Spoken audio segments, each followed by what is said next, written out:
हैं कि बापूजी किससे योग लगाते हैं। क्या बापूजी की योग की विधि के बारे में आपने अभी तक नहीं बताया, तो मैं ये सब अपने जितने भी भाई बहन ये ज्ञान समझना चाहते हैं, जो रियल मेडिटेशन करना चाहते हैं, उन सबको ये बताना चाहता हूँ, मतलब आपके ज़रिए, कि बापूजी किससे योग करते हैं और रियल में पावर कहाँ कहाँ पर है। आप बताइए। देखो, मैं है मेन पावर हाउस, क्योंकि पावर हाउस तो अलग अलग है जी वो बताता हूँ जी। मगर मैं जो ऑलमाइटी अथॉरिटी का जो पावर है, जो ऊंच ते ऊंच परम धाम में रहता है जी जो बेहद के परम धाम में रहता है, जी जिसने अनंत अनंत मल्टीवर्स बनाया हुआ है, जी उस अथॉरिटी निराकार को, परम लाइट को याद करता जी हूँ, ऊंच ते ऊंच परम धाम। जी मगर मैं पहले आत्म स्वरूप में मैं स्थित होता हूँ। जी योग की विधि पहले समझो, जी क्योंकि पावर आत्मा को लेनी है ना, जी। पावर शरीर को तो नहीं लेना है। नहीं, ये बिल्कुल। पावर, हाँ?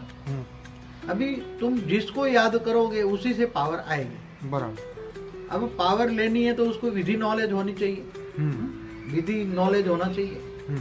तो मैं जैसे याद करता हूँ, तो मैं पहले देह और देह के सर्व संबंध भूल कर, माना अपने शरीर को भी भूल जाता हूँ, ठीक है। अपने शरीर को भी भूल जाता हूँ, और मैं आत्म स्वरूप, तो आत्मा का है बड़ा माइंड है, उसमें चैतन्य आत्मा एक लाइट स्वरूप है, आत्मा एक लाइट स्वरूप है। तो मैं आत्म स्वरूप में, चैतन्य आत्मा में स्थित होता हूँ जी जिसको स्थित प्रज्ञ भी कहते हैं गीता में।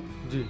तो मैं आत्म स्वरूप में स्थित होकर, सब कुछ भूल कर, और उसी बेहद के रचयिता को, ऊंच ते ऊंच परम धाम के वासी, जी निराकार, बेहद के परम परम परम परम महाशिव को याद करता जी।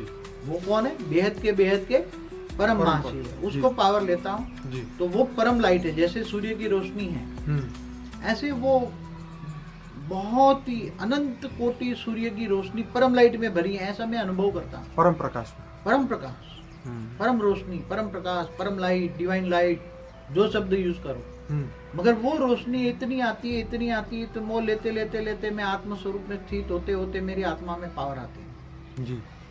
और आत्मा में पावर आने से मन शांत हो जाता है। तो बापूजी उस समय